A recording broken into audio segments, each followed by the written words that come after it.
Hi guys, welcome back to all of you a new video again. Guys, आज के इस video में हम एक स्टोरी रीड करेंगे जिसमें आपको बहुत सारे नए वर्ड्स साथ ही साथ ग्रामर्स के रूल भी सीखने को मिलेंगे।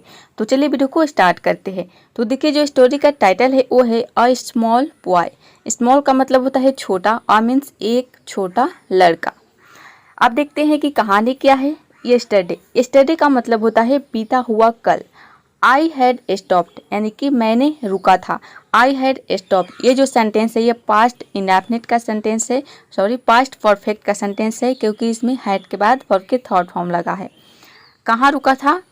एट अ ट्रैफिक सिग्नल, यानी कि ट्रैफिक सिग्नल पर मैंने रुका था। यहाँ पे मैंने किसके लिए आया है, ये लेखक बता रहा है, जो कि इस स्टोरी को लिखा है। वो बता रहा है कि यस्टरडे यानी कि कल, बीता हुआ कल जो कि बीत चुका है, तो मैंने ट्रैफिक सिग्नल पर रुका था। एज, एज मीन्स होता है जैसे। I waited for the lights to turn green, a small boy approached me. I waited मतलब कि मैंने इंतज़ार किया, for lights to turn green यानी कि जो लाइट है, जो बत्ती है, उसको टर्न ग्रीन यानी कि हरा होने के इंतज़ार किया, हरा होने के लिए इंतज़ार किया। यहाँ पे फॉर का मतलब है के लिए, वेट का मतलब होता है इंतज़ार करना, उसका सेकेंड फॉर्म है वेटेड, मतलब कि ये पास्ट इंडेफिनिट टेंस है। वेटेड मतलब कि इंतज़ार किया। किसका इंतज़ार किया? टर्न ग्रीन लाइट्स यानी कि लाइट्स टू टर्न ग्रीन, जो बत्ती है उसको ग्रीन होने का इंतज़ार किया। स्मॉल बॉय, जैसे ही एज यानी कि जैसे ही अ स्मॉल बॉय एक छोटा लड़का अप्रोच्ड, ये जो है सेकेंड फॉर्म है अप्रोच का। अप्रोच का मतलब होता है पास आना, तो अप्रोच मतलब कि पास आया। मी यानी कि मेरे पास आया। अब यहाँ पे मी किसके लिए आया है? आई के लिए आया है। लेखक बता रहा है कि वो मेरे पास एक छोटा लड़का आया, मैं ट्रैफिक सिग्नल पर मैं खड़ा था कि बत्ती हरा हो जाए ताकि वो सड़क को पार कर सके। तभी वो खड़े ही थे, ट्रैफिक सिग्नल पर खड़े ही थे, तभी एक छोटा लड़का आया उनके पास। अप्रोच मतलब कि पास आया। He was holding a bunch of pens. He was holding यानी कि वो पकड़ा था। होल्ड का मतलब होता है पकड़ना।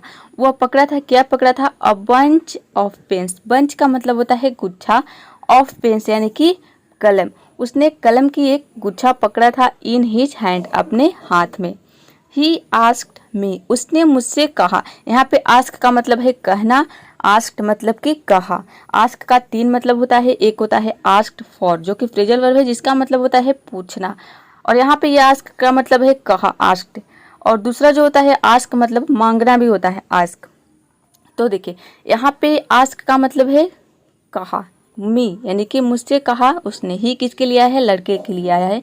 टू बाई खरीदने के लिए। सम मतलब कि कुछ पे, लड़के ने उस लेखक से कहा कुछ पेन खरीदने के लिए। आई टोल्ड हिम, आई किसके लिए आया है? लेखक लिए, कि मैंने उसे बताया। क्या बताया? टेल का मतलब होता है बताना, और उसका यहाँ पे सेकेंड फॉर्म है टोल, मतलब कि मैंने उसे बताया।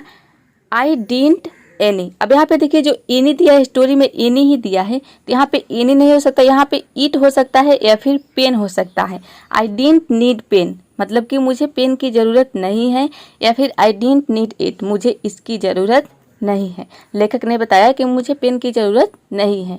चलिए अब देखते हैं नेक्स्ट है ही गेव मी। गिव मतलब होता है देना, उसका सेकंड फॉर्म है गेव, मतलब कि ये पास्ट इंडेफिनिट टेंस है। ही गेव मी, उसने मुझे दिया। क्या दिया? अब बेसीचिंग, बेसीचिंग का मतलब होता है, इसको हम प्रोनाउंस करेंगे बेसीचिंग, बेसीचिंग नहीं, इसको प्रोनाउंस करेंगे बेसीच। तो बेसीच का मतलब होता है विनती करना, किसी से विनती करना।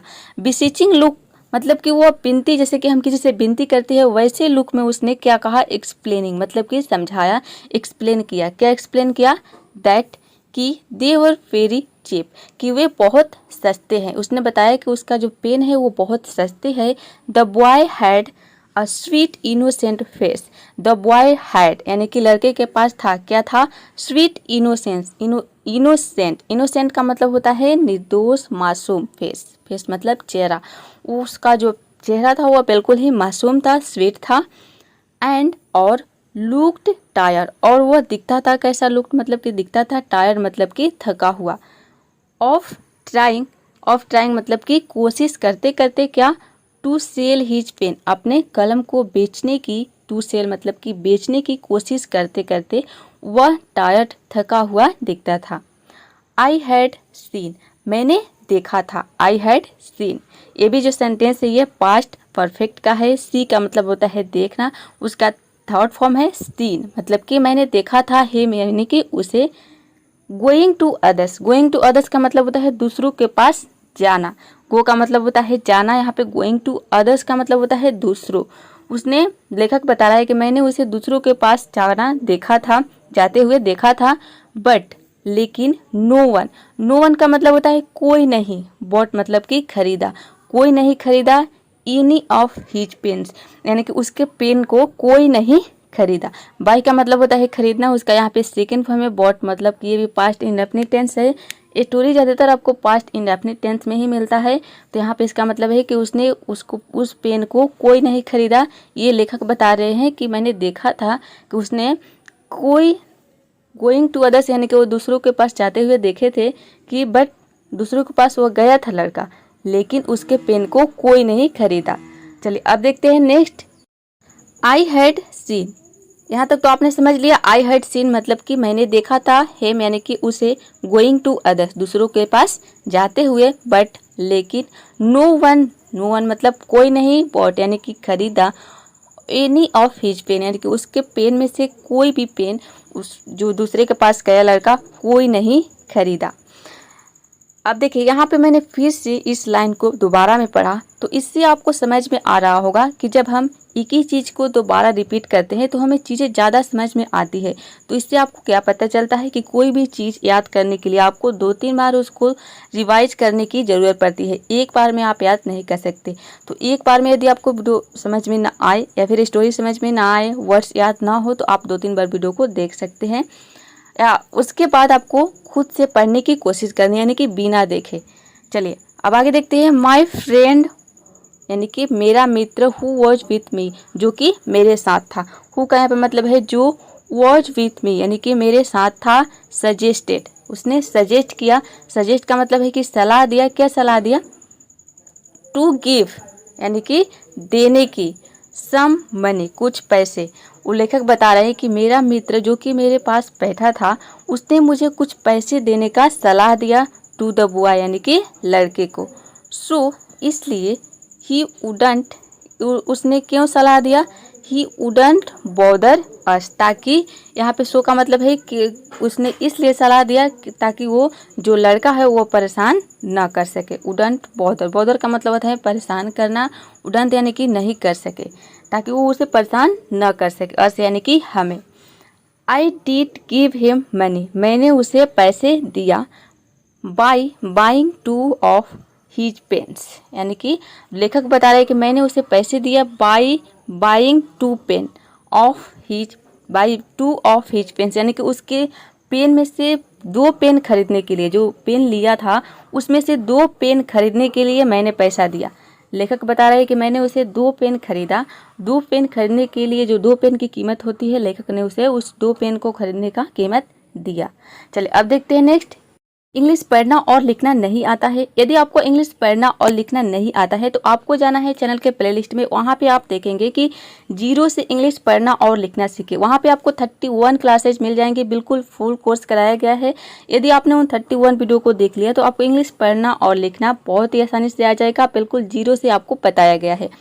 या फिर आप चाहे तो ऊपर आई बटन पर क्लिक करके उन सारी वीडियोज को देख सकते हैं, यदि आप बिल्कुल शुरू से इंग्लिश पढ़ना और लिखना सीखना चाहते हैं, यदि आपको इंग्लिश पढ़ना नहीं आता या फिर लिखना नहीं आता है तो। चलिए अब देखते हैं। आई एक्सप्लेन्ड यानी कि मैंने समझाया, टू माई फ्रेंड अपने मित्र को। आई एक्सप्लेन, आई किसके लिए? लेखक बता रहे हैं कि मैंने अपने मित्र को समझाया। क्या समझाया? दैट की हिज सजेशन, कि उसका सलाह, कुड हैव हिंडर्ड यानी कि उसका जो सलाह है वो बाधा डाल सकता था। हिंडर्ड का मतलब होता है बाधा डालना, हिंडर्ड। यहाँ पे थर्ड फॉर्म है हिंडर्ड यानी कि सकता था। कुड हैव का यूज हम सकता था, सकता थे। यदि आपको मॉडल वर्ब नहीं पता है मॉडल वर्ब क्या होते हैं, तो सारे modal verb A to Z जितने सारे मॉडल वर्ब होते हैं उस सारे के वीडियो मैंने एक ही वीडियो में मैंने सारे मॉडल वर्ब कवर कर दिए हैं। यदि आप वो वीडियो देखना चाहते हैं तो ऊपर आई बटन पर क्लिक करके आप उस वीडियो को देख सकते हैं। तो देखिए, कुड हैव का मतलब होता है सकता था।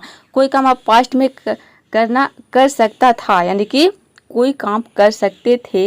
वैसे में आप इसके साथ इसके बाद जो वर्ब आता है वो वर्ब के थर्ड फॉर्म आता है कि वह उसका जो सजेशन है, लेखक बता रहे हैं कि जो मित्र का जो सजेशन है वह बाधा डाल सकता था। हिंटर का मतलब होता है बाधा डालना, बाधा डाल सकता था। द स्मॉल बॉयज एफर्ट्स, जो एफर्ट्स का मतलब होता है कोशिश करना, जो लड़के की जो कोशिश है टू अर्न सम मनी, जो पैसे कमाने की जो कोशिश है उसमें वो बाधा डाल सकता था। उसका सजेशन, उसने क्या सजेस्ट किया था कि लड़के को कुछ पैसे दे दो ताकि वो परेशान हमें ना कर सके। Instead of begging of help, यानी कि वह मदद करने के लिए भीख मांगने के बजाय वह उसके पैसे कमाने में, जो पैसा वो कमा रहा है, कितने लोग हैं कि पैसे कमाने के लिए भीख मांगने की जरिए को अपनाते हैं, लेकिन उसके जो फ्रेंड है, जो लेखक है, वो अपने फ्रेंड्स को बता रहे हैं कि यदि आपने उसे पैसा दे दिए होते तो जो कमा रहे हैं उसमें वो उसको बाधा डाल सकता था, यानी कि वो पैसा वो कमाना छोड़ सकता था। लेकिन उन्होंने, लेखक ने ऐसा नहीं किया। उसने क्या किया, 2 पेन खरीदा और पैसा 2 पेन का दे दिया ताकि वो बच्चा भी आगे चल के अच्छा ही काम करे, भीख उसको नहीं मांगना पड़े। शी अग्रीड, शी यहाँ पे देखिए शी आया है मतलब कि उसका जो फ्रेंड है वो कोई लेडीज ही है, जो लेखक का फ्रेंड है वो लेडीज ही है। शी अग्रीड यानी कि वह सहमत हो गया, वो सहमत हो गई, यहाँ पे होगा वो सहमत हो गई। अग्री का मतलब होता है सहमत होना, अग्रीड मतलब कि सहमत हो गई। एंड और we went on our way, और वे अपने रास्ते चले गए। वेंट मतलब कि चले गए, गो का मतलब होता है चले जाना। यहाँ पे देखिए वेंट ऑन है मतलब कि वे चले गए। ऑन आवर वे यानी कि अपने रास्ते, वे का मतलब होता है रास्ते। The boy was trying to help, जो लड़का है वह मदद करने की कोशिश कर रहा था। द बॉय वॉज ट्राइंग, ये जो वॉज ट्राइंग यानी कि वॉज के बाद क्या है, वर्ब के आईएनजी फॉर्म आया, मतलब कि ये पास्ट कंटिन्यूअस टेंस है।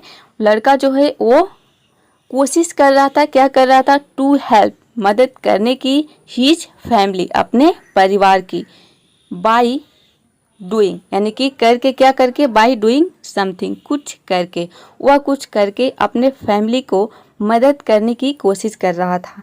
दिस यानी कि यह, आई थॉट मुझे लगा, आई किसके लिए है, लेखक बता रहे हैं कि यह मुझे लगा, वॉच लगा था क्या, कमेंडेबल, कमेंडेबल ये है, कमेंडेबल का मतलब होता है सराहनीय, कि यह मुझे लगा क्या था, मुझे लगा क्या लगा कि यह सराहनीय था। इसका मतलब यह हुआ कि this was commendable, I thought मतलब कि मुझे लगा, दिस वॉज कमेंडेबल कि यह सराहनीय था। तो आई होप ये स्टोरी आपको समझ में आई होगी और इसमें बहुत सारे आपको नए वर्ड्स, साथ ही साथ ग्रामर्स के रूल भी सीखने को मिले होंगे कि कौन से टेंस का यूज हुआ है और उसका मतलब हम किस तरह से निकालते हैं। तो गाइस आज का ये वीडियो कैसा लगा कमेंट बॉक्स में जरूर बताइएगा और वीडियो को लाइक शेयर, चैनल को सब्सक्राइब करना बिल्कुल मत भूलिएगा। इसी तरह की स्टोरी आपको और चाहिए तो आप कमेंट कर सकते हैं, आपको हर रोज ऐसी ही स्टोरी मिलेगी।